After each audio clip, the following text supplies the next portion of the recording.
जय श्री कृष्ण दोस्तों, राधे राधे। प्रिय भक्तगण, आज मैं आप सबको सुनाने जा रही हूँ महालक्ष्मी की महाव्रत कथा।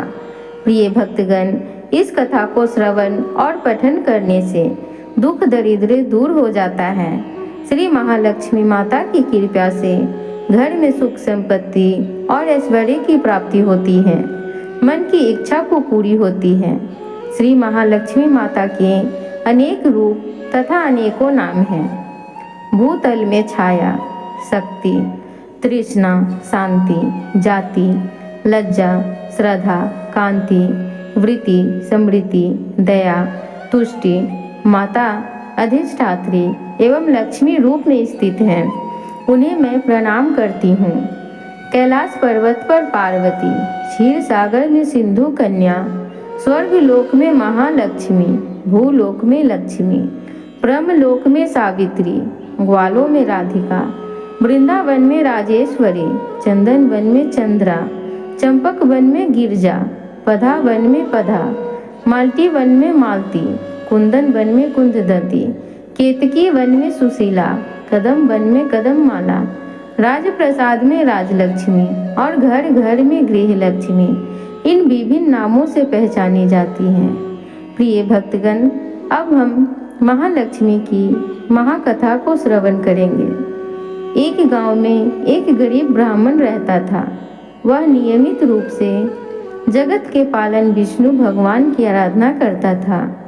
उसकी पूजा भक्ति से प्रसन्न होकर उसे भगवान श्री हरि विष्णु ने दर्शन दिए और ब्राह्मण से वर मांगने के लिए कहा। तब ब्राह्मण ने लक्ष्मी जी का निवास अपने घर में होने की इच्छा जाहिर की। तब श्री विष्णु ने लक्ष्मी जी की प्राप्ति का मार्ग बताया। उन्होंने बताया कि मंदिर के सामने एक स्त्री आती है जो यहाँ आकर उपले थापती है। तुम उसे अपने घर आने का आमंत्रण देना। वही देवी लक्ष्मी है। विष्णु जी ने ब्राह्मण से कहा, जब धन की देवी माँ लक्ष्मी तुम्हारे घर पर पधारेंगी तो तुम्हारा घर धन और धान्य से भर जाएगा।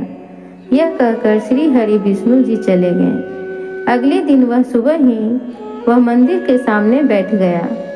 लक्ष्मी जी उपले थापने के लिए आईं तो ब्राह्मण ने उनसे अपने घर आने का निवेदन किया। ब्राह्मण की बात सुनकर लक्ष्मी जी समझ गईं कि यह सब विष्णु जी के कहने से हुआ है। लक्ष्मी जी ने ब्राह्मण से कहा कि मैं चलूंगी तुम्हारे घर, लेकिन इसके लिए पहले तुम्हें महालक्ष्मी व्रत कथा करना होगा। 16 दिनों का व्रत करने और 16वें दिन रात्रि को चंद्रमा को अर्घ देने से तुम्हारा मनोरथ पूरा होगा। ब्राह्मण ने देवी के कहे अनुसार व्रत और पूजन किया और देवी को उत्तर दिशा की ओर मुंह करके पुकारा। इसके बाद देवी लक्ष्मी ने अपना वचन पूरा किया। मान्यता है कि उसी दिन से इस व्रत की परंपरा शुरू हो गई थी। प्रिय भक्तगण, अब हम सब महालक्ष्मी की दूसरी कथा को श्रवण करेंगे। तो चलिए कथा की ओर प्रस्थान करते हैं। पौराणिक कथा के अनुसार एक साहूकार था। उसकी बेटी प्रतिदिन पीपल के पेड़ पर जल चढ़ाने जाती थी। पीपल पर लक्ष्मी जी का वास माना जाता है। एक दिन लक्ष्मी जी ने प्रकट होकर साहूकार की बेटी से कहा, तुम मेरी सहेली बन जाओ। उसने पिता से पूछकर उत्तर देने को कहा। पिताजी के हाँ कहने पर साहूकार की बेटी ने लक्ष्मी जी को अपना सहेली बनाना स्वीकार कर लिया। एक दिन माँ लक्ष्मी साहूकार की बेटी को अपने घर ले गईं। लक्ष्मी जी उसे ओढ़ने के लिए दुशाला दिया तथा सोने की बनी चौकी पर बिठाया। सोने की थाली में उसे अनेकों प्रकार के व्यंजन खिलाए। जब साहूकार की बेटी अपने घर को लौटने लगी तो लक्ष्मी जी ने कहा कि तुम मुझे अपने घर कब बुला रही हो। साहूकार की पुत्री ने पहले तो आनाकानी की, परंतु फिर तैयार हो गई। लेकिन जब घर जाकर वह उदास होकर पिता से बोली कि लक्ष्मी जी ने तो मुझे इतना दिया और बहुत सुंदर भोजन कराया, मैं उनकी किस तरह सेवा करूं? हमारे घर में तो उसकी अपेक्षा कुछ भी नहीं है। तब साहूकार ने कहा जो अपने से बनेगा वही खातिर करेंगे। तुम जाकर गोबर मिट्टी से चौका लगाकर सफाई कर दो। चौमुखा दीपक जलाकर लक्ष्मी जी का नाम लेकर बैठ जाना। तभी एक चील किसी रानी का नौलखा हार उसके पास गिरा गई।